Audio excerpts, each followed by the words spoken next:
A paz do Senhor Jesus, meus queridos. Uma boa noite a todos. Espero que vocês estejam bem. Estamos aqui mais uma vez para seguirmos com o nosso estudo bíblico. Estamos tratando do estudo da terceira epístola de João, mais precisamente a parte B do versículo de número 6. Tenho certeza que Deus tem falado ao teu coração a respeito de como proceder em relação à sua obra.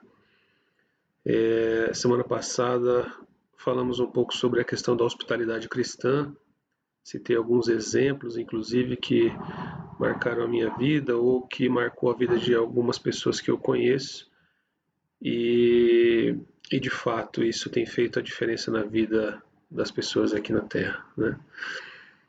Antes de nós começarmos, queria fazer uma oração com vocês, pedindo a Deus que venha nos visitar neste momento, que a sua presença esteja sobre nós, que seu Espírito Santo tenha liberdade de agir, de trabalhar sobre as nossas vidas e que nós tenhamos de fato uma transformação em nós à medida que nós renovamos o nosso conhecimento, à medida que nós acrescentamos ao nosso conhecimento a palavra de Deus. Então, pediria que você fechasse seus olhos e que possamos fazer essa oração juntos, em nome de Jesus. Senhor, meu Deus e meu Pai, em nome de Jesus, estamos aqui diante da Tua presença, Senhor.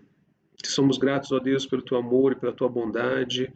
Te somos gratos, ó Deus, por esta maravilhosa oportunidade de separarmos um tempo para meditar na Tua palavra e direcionar a nossa vida, Senhor, confrontando ela com a Sua palavra, para verificar em nós o que precisa ser mudado, o que precisa ser melhorado, o que precisa ser transformado, o que precisa ser renovado, edificado em nossas vidas, ó Pai.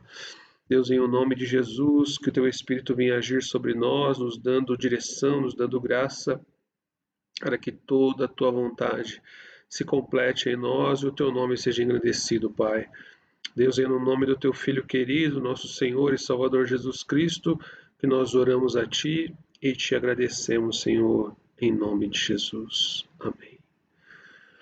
Bom, estávamos falando a respeito do versículo de número 6, 5 e 6a, na semana passada, e o versículo dizia o seguinte: Amado, procedes fielmente em tudo o que fazes para com os irmãos e para com os estranhos, que em presença da igreja testificaram do teu amor. Então, nós já falamos a respeito deste testemunho que deram a respeito de Gaio, quando recebeu ali os irmãos estrangeiros ou missionários da igreja onde estava o presbítero João, e foi tão forte a sua experiência com Gaio que eles acabaram testemunhando de forma pública com a igreja reunida a respeito de como Gaio os tratou, de como Gaio de fato os recebeu e cuidou de suas vidas, dando ali o sustento necessário enquanto eles estivessem ali e também para seguir viagem,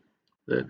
E eu gostaria de ler agora a parte B do versículo de número 6, que diz: aos quais se conduzires como é digno para com Deus, bem farás. Na versão internacional, na nova versão internacional diz: você fará bem se os encaminhar em sua viagem de modo agradável a Deus, né?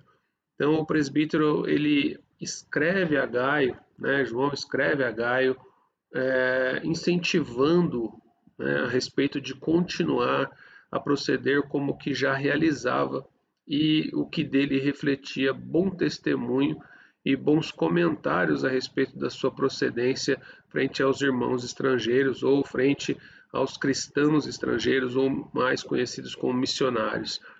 É que a palavra aí utilizada no grego dá-se a entender a respeito de pessoas estrangeiras, né, vindas de fora, mais precisamente irmãos estrangeiros, que é o mesmo caso que se utilizou na outra epístola, epístola 2 de João, quando ele fala também dos falsos mestres, que também eram estrangeiros. O mesmo vocábulo é utilizado, a diferença é que um era para falsos mestres estrangeiros e agora para missionários ou cristãos estrangeiros.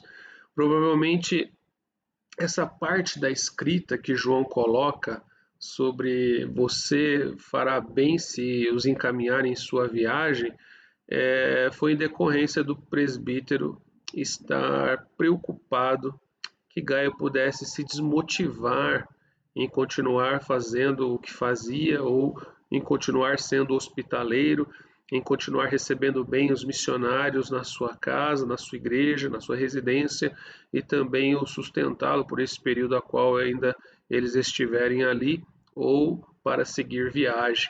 Assim, por que João estava preocupado em relação a isso? Justamente por causa da possível influência que Diótrefes poderia causar sobre Gaio, como talvez persuadi-lo a mudar o seu comportamento em manter a sua casa aberta à hospitalidade. Então, Gaio, ele recebe esse incentivo de João, dizendo, se você continuar assim, você procede bem, você agrada a Deus, você de fato será agradável diante do Senhor, então não seja influenciado por ninguém, não mude o seu comportamento por causa dos outros, apenas siga aquilo que Deus colocou no seu coração, apenas siga aquilo que de fato você tem de convicção dentro da sua alma em relação à obra do Senhor, em relação ao servir a Deus. E essa mesma orientação, esse mesmo incentivo que João dá a Gaio, também a palavra de Deus vem ao nosso coração. Quantas pessoas talvez não querem nos influenciar de forma negativa ou nos influenciar a pararmos de sermos abençoadores da obra do Senhor. Quando nós vemos alguém passando por dificuldade ou necessidade, nós estendemos a mão e acolhemos aquela pessoa ou a abençoamos de alguma maneira, mesmo que talvez não seja um conhecido ou se for alguém conhecido que tivesse até de alguma forma te prejudicado, mas o seu coração está independente da minha relação, da minha afeição, do meu afeto, se há entendimento ou desentendimento, se há afeição ou não, se a pessoa está precisando, nós precisamos ser hospitaleiros, como bons cristãos que somos, passar por cima do orgulho, passar por cima de uma série de coisas que de fato não vão nos agregar nada, não vão nos levar mais para perto de Deus se continuarmos com essas coisas em nosso coração e precisamos seguir de uma forma diferente, como João está incentivando a Gaio. Não existem poucas pessoas que às vezes criticam os cristãos por abençoarem a obra do Senhor, seja numa oferta missionária, seja para abençoar alguém que está passando por dificuldades. Já ouvi várias palavras de desmotivação em se tratando de ajudar alguém que está precisando e também em relação à obra de Deus. A obra de Deus ela precisa ser abençoada. Nós somos os mantenedores. Nós cristãos é que através de nossas ofertas, de nossos dízimos, de nossos propósitos, nossos votos que fazemos com o Senhor, é que mantém essa obra de pé, que mantém essa obra caminhando. Hoje, no mundo atual, não há, infelizmente, como fazer a obra de Deus sem dinheiro, sem sustento. Infelizmente, não dá para viver só de filosofia, só de letras, só de amor, só de sentimento, só de boa vontade. Não é necessário ter um sacrifício pessoal e financeiro em relação à obra de Deus para que ela se mantenha e seja bem mantida, porque pessoas dependem de nós. Pessoas dependem do nosso esforço, do nosso sacrifício, do nosso recurso financeiro, inclusive da nossa doação para, por exemplo, a cesta básica que montamos para abençoar os nossos irmãos que estão desempregados ou em uma necessidade que, embora não seja um desemprego caracterizado, mas às vezes é uma viuvez, às vezes é uma aposentadoria que pouco dá, às vezes, para pagar sequer os remédios ou o aluguel da casa, eles faltam dinheiro para comida. Então, da mesma forma que João vem incentivar a Gaio, eu creio que Deus também nos incentiva aqui a não permitir que nós sejamos persuadidos ou desmotivados pela palavra de alguém, mas que nós tenhamos convicção naquilo que está no nosso coração, em querer de fato abençoar a obra de Deus. A orientação aqui que o presbítero dá a Gaio de além de continuar a abençoar os cristãos viajantes, é de que quando também os despedir, não apenas despedi-los de mãos vazias, mas os abençoar com o necessário até a próxima parada, até o próximo destino da sua viagem, ou até mesmo até o seu destino final, com alimentos e dinheiro, se necessário, para que retornem de uma forma digna de Deus, pois são servos de Deus e o representam aqui nesta terra. Logo, se essas pessoas estão viajando, estão dependendo financeiramente de algo, se estão doando as suas vidas, né, o seu tempo, não conseguindo doar o seu tempo para o seu trabalho, para conseguir o seu salário mensal, mas está abandonando isso em prol do reino de Deus, em favor de viagens missionárias para ganhar almas, é muito digno também eles tendo em alto valor a obra de Deus, eles também serem sustentados pela Igreja do Senhor, para que não se preocupem com essas coisas materiais e tenham seu foco voltado para o evangelismo, para a libertação das vidas, para a salvação das almas que estão caminhando para o inferno. Deus, ele conta conosco, Deus, ele conta com você, Deus, ele conta comigo para isso. E Gaio, além de ser incentivado a continuar a receber essas pessoas em sua casa, em sua igreja bem e cuidar delas, João também incentiva dizendo, olha, se você também os encaminhar bem, você será agradável diante do Senhor. Ou seja, se você despedi-los no momento em que eles forem partir de forma boa, não assim simplesmente, vai com Deus, né? Que Deus te abençoe, fazer uma oração por você, não.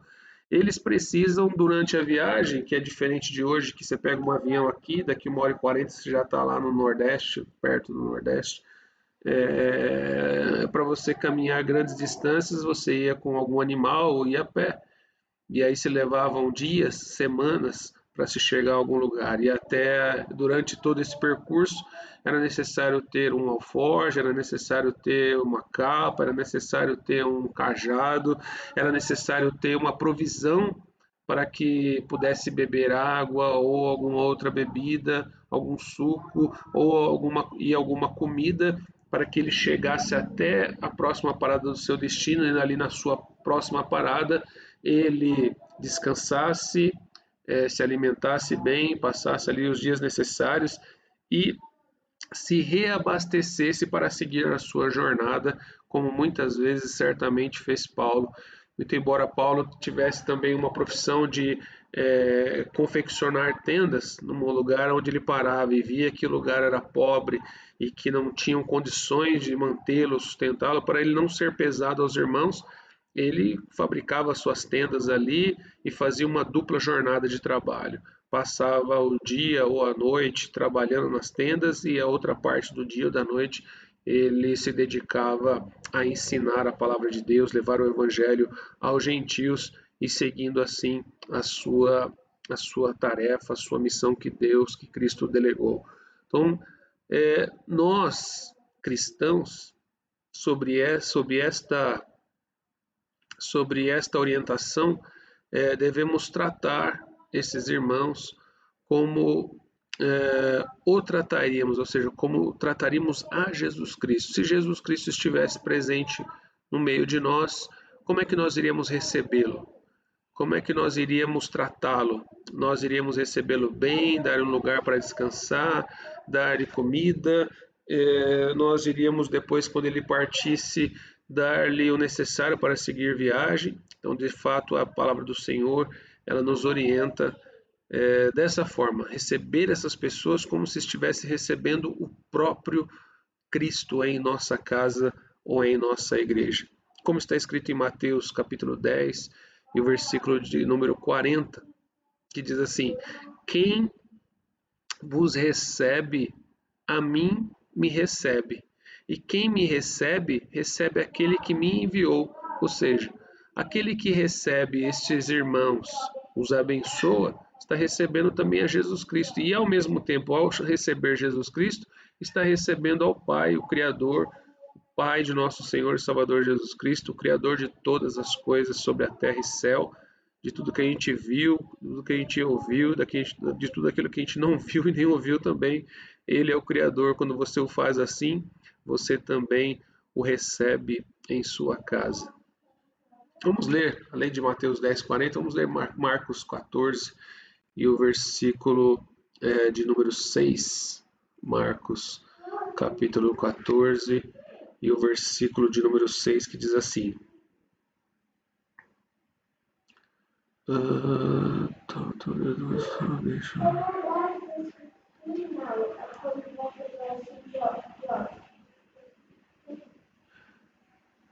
Ele diz o seguinte, ó, estando...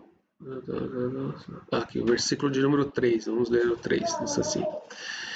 E estando ele em Betânia, assentado à mesa em casa de Simão o leproso, veio uma mulher que trazia um vaso de alabastro com unguento de nardo puro, de muito preço, e quebrando o vaso, lhe derramou sobre a cabeça. E alguns houve que em si mesmos se indignaram e disseram: para que se fez este desperdício de unguento? Porque podia vender-se por mais de 300 dinheiros e dá-los aos pobres. E bramavam contra ela. Jesus, porém, disse: deixai-a, por que a molestais? Ela fez-me boa obra. Ela fez-me boa obra. Quando nós recebemos essas pessoas, é, essas pessoas em casa, recebemos-las bem, pessoas que dependem da obra do Senhor, que dedicam a sua vida à obra do Senhor. Quando nós as abençoamos, é como se nós estivéssemos abençoando a Jesus Cristo. E aí muitas pessoas vão dizer, não, você está desperdiçando o seu dinheiro, podia estar utilizando com outras coisas. Mas aí vem Jesus e diz, quem faz isso me recebe, recebe ao Pai e faz boa obra. Como diz a Escritura, e ele falou sobre esta mulher, ela fez boa obra, ou ela fez bela obra. Então, quem faz isso como referência, quem faz isso faz uma bela obra. A obra pela qual o presbítero incentiva ou anima Gaio era de que esta obra não é uma obra qualquer, mas uma bela obra, uma boa obra, como a desta mulher que derramou ali um unguento puro sobre Jesus, foi um feito de amor. Então, quem abençoa essas pessoas, quem alcança essas pessoas com seus recursos, quem os sustenta, quem os envia bem, enviar bem, como já disse, suprindo as suas necessidades até a próxima parada, faz uma bela obra, faz um feito, um ato de amor. Gaio, então, ele recebe esta incumbência de receber e equipar ou preparar alguém para o estágio seguinte da sua viagem, e a gente pode ter aí também algumas referências bíblicas que podemos ler a respeito desta orientação, que não foi apenas Gaio, não foi o único que recebeu esta orientação ou tinha esta, esta incumbência de fazer isso, apesar dele fazer isso com bom grado e ser um ministério que ele é, ama fazer ou amava fazer, e isso, como já foi ensinado outrora ou anteriormente, não é um ministério específico, não é o dom de alguém específico, mas é uma hospitalidade cristã onde cada um de nós deve desenvolver. Vamos ler aqui em Romanos, capítulo de número 15 e o versículo de número 24. Romanos 15 e o versículo de número 24, que diz assim: quando partir para a Espanha, irei ter convosco, pois espero que de passagem vos verei, e que para lá seja encaminhado por vós, depois de ter gozado um pouco da vossa companhia. O que é ser encaminhado por vós, depois de passar ali ter convosco, antes de ir para a Espanha? É receber a provisão necessária para ele seguir viagem até a Espanha. É justamente, simplesmente, exatamente isso. Encaminhar bem alguém não é simplesmente dizer vai com Deus, né? Eu te recomendo mim mesmo. Não. É você dar o necessário, suprindo as suas necessidades para que chegue até o seu destino. 1 Coríntios 16. Vamos ler também. 1 Coríntios capítulo de número 16. Vamos ler os versículos 6 e 11. Diz aqui: E bem pode ser que fique convosco, e passe também o inverno, para que me acompanheis onde quer que eu for. Versículo 11. Portanto, ninguém o despreze, mas acompanhai-o em paz, para que venha ter comigo, pois o espero com os irmãos. O que é o acompanhai-o? Acompanhai-o em paz. É enviá-lo em paz até chegar até mim. E aí no versículo 6 ele diz assim: é, e bem pode ser que fique convosco e passe também o inverno, ou seja, me recebam, me hospedam, vou ficar aí com vocês, depois vocês, espero que vocês me acompanheis aonde quer que eu for, me encaminheis aonde quer que eu for, para que vocês me encaminhem, para que vocês me ajudem com o reabastecimento para eu seguir viagem até a próxima parte ou até a próxima fase do meu destino, né? 2 Coríntios 1, versículo de número 16. 2 aos Coríntios, capítulo de número 1. 2 aos Coríntios, capítulo 1 e o versículo de número 16. Nos diz assim: E por vós passar a Macedônia, e da Macedônia ir outra vez ter convosco, e ser guiado por vós a Judéia. O que é ser guiado? É ser acompanhado ou ser enviado através dele. Ou seja, eu vou passar aí para que vocês me reabasteçam, para que eu consiga seguir viagem, porque ao longo da minha viagem eu não vou conseguir angariar fundos para seguir viagem, né? Também Tito, capítulo 3, versículo de número 13. Tito, capítulo 3, versículo de número 13, que diz assim: Acompanha com muito cuidado Zenas, doutor da lei, e Apolo, para que nada lhes falte. Por que é para acompanhá-los? É para, na verdade, dar seguimento a eles, dar suporte a eles, verificar o que eles estão precisando para que eles continuem a sua jornada, porque eles estão dedicando a sua vida integralmente ao Senhor. E Atos, capítulo de número 15 e o versículo de número 3.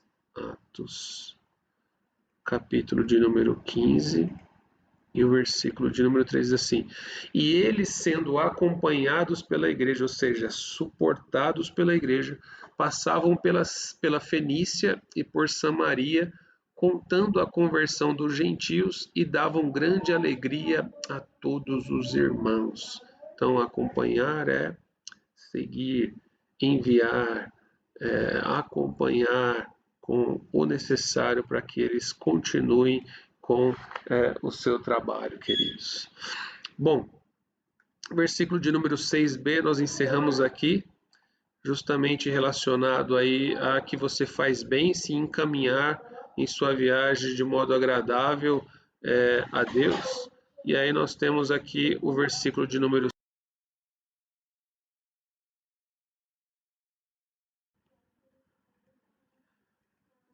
versículo de número 7 diz assim: Porque pelo seu nome saíram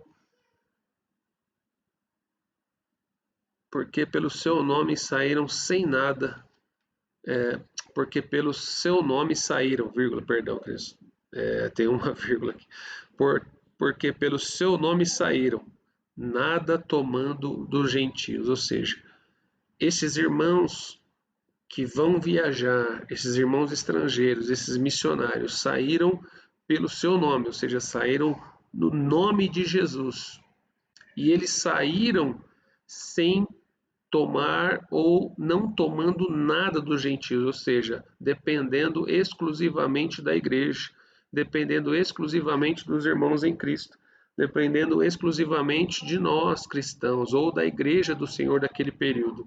E aí com isso, nada tomando dos gentios, embora eles sejam ali direcionados a falar do evangelho, a falar de Cristo, a levar salvação aos gentios, eles não tinham por intenção tomar nada dos gentios para seguir viagem, porque o que eles queriam de fato era levar a palavra de Deus. Ainda que talvez depois que se convertessem, que se entregassem ao Senhor, fazendo parte da igreja, estes também passassem a se tornar hospitaleiros, ou aqueles que encaminham as pessoas com as suas expensas, ou com a sua ajuda nos recursos financeiros, ou de alguma outra forma, com comida, etc.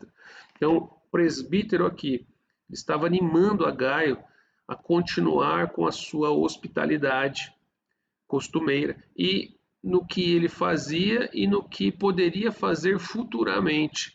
Já neste versículo de número 7, ele dá as razões pelas quais ele deveria manter o que ele fazia, como eu disse inicialmente.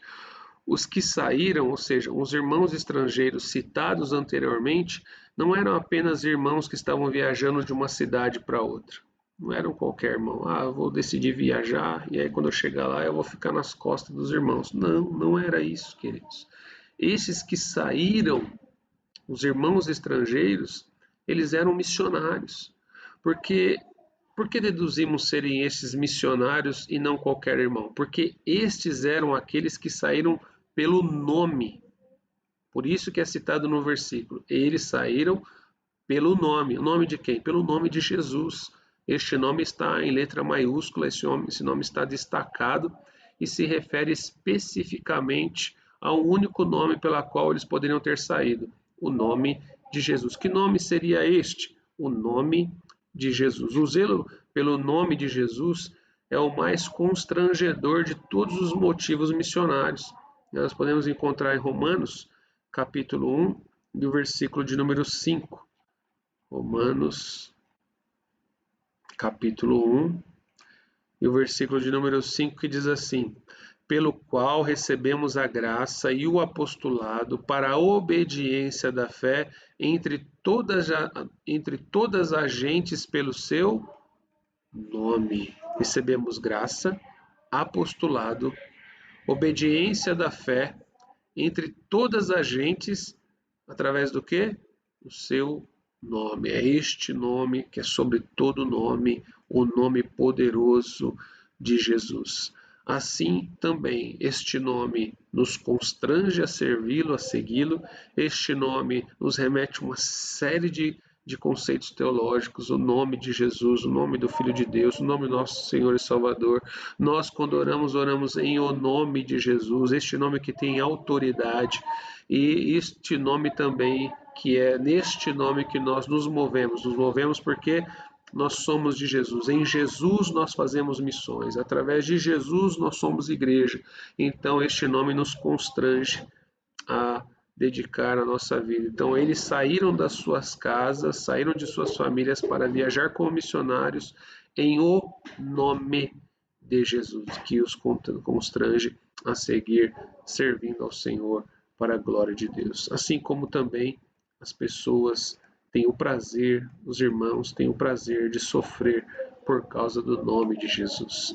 Era muito comum isso acontecer na igreja primitiva, isso se tornou até uma questão de preocupação em algum momento, principalmente por causa da diáspora, por causa da perseguição contra os cristãos judeus, onde eles acabavam se entregando por conta própria para se tornarem mártires, né? Porque se tornou agradável e, como sempre foi, ser perseguido por causa do nome de Jesus, ao invés deles pouparem as suas próprias vidas e evitarem a morte, eles mesmos acabavam buscando as autoridades e se entregando para padecer por causa do nome de Cristo. E muitos deles foram jogados aos leões, foram queimados vivos em fogueiras, foram crucificados de várias maneiras, né? E se tornou algo preocupante para a fé naquele momento, porque era quase que praticamente um suicídio.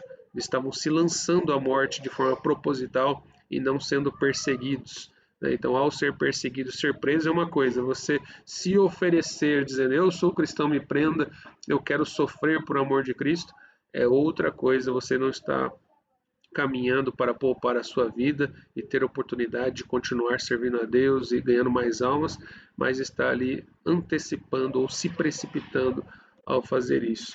E aí em Atos 5:40, 41, também diz alguma coisa relacionada a padecer sobre o nome de Cristo. Atos, capítulo de número 5, os versículos 40 e 41 diz assim: E concordaram com ele, e chamando os apóstolos, e tendo-os açoitado, mandaram que não falasse no nome de Jesus, e os deixaram ir. Retiraram-se, pois, da presença do conselho, regozijando-se de terem sido julgados dignos de padecer afronta pelo nome de Jesus. Este nome, queridos, é o nome da qual os apóstolos se regozijaram por terem sofrido afronta, por carregarem o nome de Jesus sobre as suas vidas. Este nome os impulsiona, os constrange a servir a Deus, e quando padecem, se regozijam, dizendo: Eu estou regozijando porque de fato eu tenho Cristo sobre a minha vida. Isto é maravilhoso. Não quer dizer que você tem que se autoflagelar, se auto-entregar, se auto-perseguir, né, para ser um mártir aí por causa do nome de Cristo. Preserve a sua vida. Deus nos deu a vida para ser vivida, e esse é um dom que Deus deu a cada um de nós que estamos aqui e precisamos valorizá-lo. O termo gentios aqui que os missionários acabam não buscando recursos ou buscando uma saída para se sustentar. Então, o termo gentil aqui não se refere aos não-judeus, mas se refere aos bárbaros ou pagãos, em contraste com os crentes cristãos. Então, está se referindo àqueles que não eram crentes cristãos, eram aqueles que não eram servos do Senhor e por isso eram chamados de gentios. Entende-se então que os missionários nada recebiam dos gentios, ou seja, nenhuma ajuda lhes era solicitada e ao mesmo tempo não recebendo nada do que oferecessem também, nem pedindo nem recebendo, ou seja, nada tomando do que não era deles. Ainda que não exista nada que impeça de alguém receber alguma ajuda de alguém que não fosse cristão, que quisesse ajudar de boa vontade, que quisesse auxiliar a causa cristã, podemos considerar que o próprio Senhor Jesus, né, recebeu ali um copo d'água da mulher samaritana. Então não existe nenhum problema, não existe nenhuma refutação, não existe nenhum impedimento de se receber aí alguma ajuda, um auxílio de pessoas não cristãs, como o próprio Senhor Jesus recebeu um copo de água da mulher samaritana, mas não é uma recomendação que os cristãos viajantes ou os missionários recebiam. Eles recebiam a sua provisão da igreja mãe, da onde eles estavam partindo, e dali eles, aonde chegavam, pegavam, se reabasteciam e seguiam viagem, mas não sendo pesados para os gentios principalmente. Isso era uma tarefa dada aos cristãos. A igreja era responsável por sua viagem. Aqui o texto se refere o texto se refere à questão da política ou da conduta que eles perseguiam de não procurarem ajuda para o seu sustento através dos pagãos e, de fato, não receberam sustento através deles. Os missionários cristãos, queridos, não eram iguais aos falsos mestres, como os monges mendicantes, né, da Idade Média, que faziam da sua vadiagem um meio de vida. Então, eles entravam para o monastério e se abdicando de todo e qualquer conforto ou luxo, inclusive do trabalho remunerado, para se dedicar à pobreza, como se fosse isso uma penitência para a salvação. E interessante que um autor chamado C.H. Dodd, ele escreveu o seguinte: devotos de várias religiões vagueavam pelas estradas, enaltecendo as virtudes da divindade da sua escolha e coletando subscrições do público, ou seja, pedindo esmolas, pedindo ajuda. Assim, um escravo da deusa Síria colocou em registro, numa inscrição citada por Deisman, do livro chamado Light from the Ancient East, Luz do Antigo Oriente, na página 108 E página seguinte, diz assim: como ele viajava a serviço da sua senhora, ou seja, da sua deusa Síria, e em cada viagem trazia de volta 70 sacos. Então, ou seja, ele saía do templo da sua deusa Síria, ele ia pelas estradas pedir subscrições, ou seja, esmola ou ajuda, ele saía de mãos vazias, talvez sairia com um cavalo, com um burro, ou com um jumentinho, ou com algum animal que puxasse a sua carroça, ou às vezes sem nada, e quando voltava, voltava com alguma coisa, uma carroça ou algo parecido, ou um animal, carregando ainda sobre este animal, sobre esta carroça, 70 sacos cheios de doações. Né? Os irmãos cristãos não eram isso, queridos. Eles pegavam o sustento necessário para ele sair da onde ele estava e chegar até o próximo ponto. No próximo ponto de parada, depois de dias ou semanas de viagem, eles descansavam, eles se alimentavam bem, recuperavam suas forças, faziam algum trabalho que tivesse que fazer ali e pediam ajuda para serem bem encaminhados, ou seja, receberem o necessário para se alimentar ou beber, para chegar até o próximo local da onde eles iriam a sua próxima parada ou até a sua parada final para fazer ali a obra do Senhor. Este homem mencionado, né, ele saía na verdade não com o objetivo de anunciar o que acreditava, mas para recolher riqueza terrena. Esse era o objetivo deste homem que voltava com 70 sacos aí para o templo da onde ele servia sua deusa Síria. Por isso Jesus recomendou aos seus discípulos, queridos, para nem levarem alforje, né, para não juntar tesouro de nada e voltar dizendo, olha o que a gente conseguiu por ter feito esta obra evangelística. Não, não é para isso a obra evangelística e missionária. Não é para juntar tesouros na terra, é para juntar tesouros no céu. O Jesus já deixou isso bem claro. Leva uma capa, não vai de alforje, justamente para que você não se sinta tentado em guardar as coisas que irão te oferecer pela boa dádiva, pela boa nova que você vai entregar a elas, pela cura através da oração que você fará, pela direção da vida, pelas palavras que você falará, palavras de vida eterna e assim por diante. Vamos ler lá em Marcos, capítulo 6, e versículo de número 8.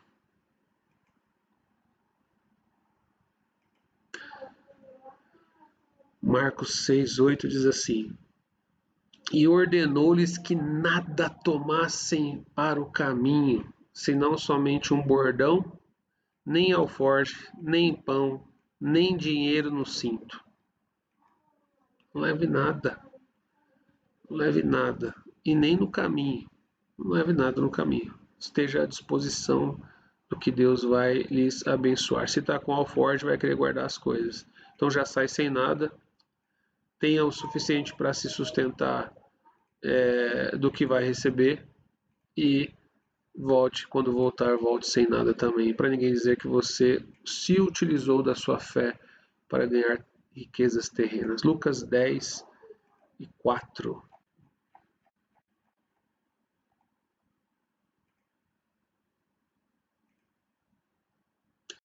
Lucas 10 e 4 diz assim: não leveis bolsa, nem alforje, nem alparcas, e a ninguém saudeis pelo caminho.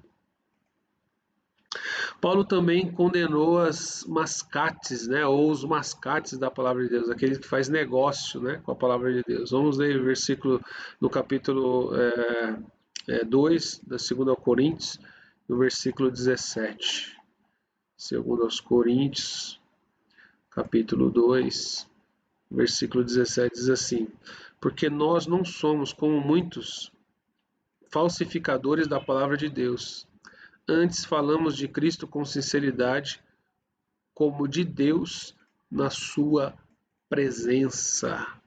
E Tessalonicenses, capítulo 2, 5 a 9. Tessalonicenses, capítulo 2, do 5 ao 9, que diz assim: não vos lembrais de que estas coisas vos dizia quando ainda estava convosco? Agora vós sabeis o que o detém, para que a seu próprio tempo seja manifestado. Porque já o mistério da injustiça opera, somente há um que agora o retém até que do meio seja tirado. E então será revelado o iníquo, a quem o Senhor desfará pelo seu assopro da sua boca, e aniquilará pelo esplendor da sua vinda. E a esse cuja vinda é segundo a eficácia de Satanás, com todo o poder, e sinais, e prodígios, e mentiras. Nós precisamos levar a palavra de Deus, nós precisamos ser conduzidos pela palavra do Senhor, não permitindo com que os falsos mestres, os enganadores, os falsos profetas, é, é, nós não podemos ser igual a eles que abrem a boca para de fato anunciar segundo a vontade de Satanás, e assim precisamos nos livrar de todo o engano, de toda a injustiça destes que perecem, porque não receberam o amor da verdade para se salvar. Então Paulo os condena, Paulo não os aprova, e por Paulo não os aprovar, nós não podemos também ter combinação ou conveniência com tais pessoas. Sem dúvida alguma, os cristãos missionários têm o direito de serem sustentados por aqueles que se beneficiam do seu serviço, como Paulo insistiu várias vezes. Então vamos ler 1 Coríntios 9, do 1 ao 18. 1 Coríntios 9, do 1 ao 18. Do 1 ao 18. Os Coríntios 9, diz assim: Não sou eu apóstolo, não sou livre, não vi eu a Jesus Cristo Senhor nosso? Não sois vós a minha obra no Senhor? Se eu não sou apóstolo para os outros, ao menos o sou para vós, porque vós sois o selo do meu apostolado no Senhor. Esta é minha defesa para com os que me condenam. Não temos nós direito de comer e beber? Não temos nós direito de levar conosco uma esposa crente, como também os demais apóstolos e os irmãos do Senhor e Cefas? Ou só eu e Barnabé não temos direito de deixar de trabalhar? Quem jamais milita à sua própria custa? Quem planta a vinha e não come do seu fruto? Quem apacenta o gado e não se alimenta do leite do gado? Digo eu isto segundo os homens? Ou não diz a lei também o mesmo? Porque na lei de Moisés está escrito: Não atarás a boca do boi que trilha o grão. Porventura tem Deus cuidado dos bois? Ou não diz certamente por nós? Certamente que por nós está escrito: Porque o que lavra deve lavrar com esperança, e o que debulha deve debulhar com esperança de ser participante. Se nós vos semeamos as coisas espirituais, será muito que de vós recolhamos as carnais? Se outros participam deste poder sobre vós, por que não e mais justamente nós? Mas nós não usamos deste direito, antes suportamos tudo, para não pormos impedimento algum ao Evangelho de Cristo. Não sabeis vós que os que administram o que é sagrado comem do que é do templo? E que os que de contínuo estão junto do altar participam do altar? Assim ordenou também o Senhor aos que anunciam o Evangelho que vivam o Evangelho. Mas eu de nenhuma destas coisas usei e não escrevi isto para que assim se faça comigo, porque melhor me fora morrer do que alguém fazer vã esta minha glória. Porque se anuncio o Evangelho, não tenho de que me gloriar, pois me é imposta esta obrigação, e ai de mim se não cumprir o Evangelho. E por isso, se o faço de boa mente, terei prêmio, mas se de má vontade, apenas uma dispensação me é confiada. Logo, que prêmio tenho?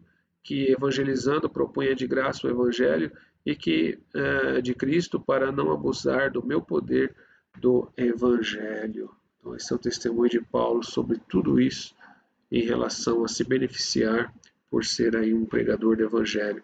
Gálatas 6,6. Quero ler também hoje muitos textos bíblicos, mas em Gálatas 6,6 nos diz assim: E o que é instruído na palavra reparta de todos os seus bens com aquele que o instrui. Então, o que recebe a instrução partilha dos seus bens com aquele que o instrui, com aquele que o ensina da palavra de Deus. Né? Repartir com ele é uma instrução de Gálatas. Também 1 Timóteo 5, 15, 1 Timóteo 5, 17, 18. Vamos ler também 1 Timóteo 5, 17 e 18 diz assim: os presbíteros que governam bem sejam estimados por dignos de duplicada honra, principalmente os que trabalham na palavra e na doutrina. Porque diz o Senhor: não ligarás a boca do boi que debulha, e digno é o obreiro do seu salário. São textos que nós estamos aqui, mas uma coisa é certa: é a igreja que sustenta os seus missionários, os seus obreiros, e outra coisa é os missionários recebendo dinheiro ou receberem dinheiro dos pagãos e gentios. Nós entendemos aqui que boa obra sim se segue o ensinamento de que nós precisamos continuar a ser hospitaleiros, continuarmos a ser abençoadores da obra do Senhor, pois assim, fazendo assim, conforme diz a palavra do Senhor, nós bem o faremos. Então, porque pelo seu nome saíram e por isso dependem de nós, e nada tomando dos gentios, porque esta obra não é uma obra dos gentios, esta obra é uma obra cristã, e a igreja cristã é que deve manter os nossos irmãos. Queridos, chegamos aqui ao nosso encerramento da parte desse estudo, do versículo de número 7. Semana que vem, se o Senhor permitir, estaremos entrando no versículo 8 também, permitindo Deus, para a glória do seu santo e eterno nome. Deus continue abençoando a sua vida. Tenha um final de semana abençoado em Cristo Jesus. E agradeço por estar conosco neste momento de aprendizado da palavra de Deus. Deus continue abençoando.